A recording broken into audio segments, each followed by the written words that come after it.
এর গরমের ছুটি পড়া মানেই বাচ্চাদের সঙ্গে মায়েদেরও কিন্তু একটা রিলিফ দারুণ আসে। তো এরকম ছুটির মাঝখানে খাওয়া দাওয়া ঘুরতে যাওয়া তো থাকেই, সঙ্গে আছে আজকে আমাদের জমিয়ে নিমন্ত্রণ। এটা কিসের মাংস বলো তো? এটা হচ্ছে দেশি মুরগির মাংস, যেটা আমি এর আগে কখনোই টেস্ট করিনি। আমার বান্ধবীর ইচ্ছা হয়েছে আজকে আমাকে দেশি মুরগির মাংস খাওয়াবেই, তাই অগত্যা আমাকে তার বাড়িতে নিমন্ত্রণ করে দেশি মুরগির রান্না করছে। আর এইদিকে আমরা চলে এসেছি ছাদে। ও রান্না বসিয়ে দিয়েই ছাদে এসেছি। ছাদটা বেজায় অন্ধকার ছিল, কিন্তু ফুলগুলো এত সুন্দর ফুটেছিল, সামনে গিয়ে ছিঁড়তেই নিচে প্যাচ করে পা পড়ল বিড়ালের।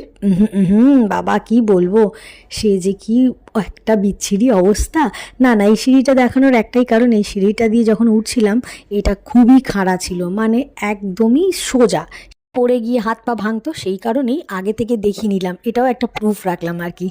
না না, এরকম না, কিছুই না, আমি জাস্ট মজা করছি। থেকে রুমে এসে দেখি রান্না কমপ্লিট। আর এদিকে ও আমাকে রান্নার মাঝখান থেকে একটা ছোট্ট মতন ডিম খুঁজে বের করে বলছে, এই দেখ এটা হচ্ছে মুরগির ডিম।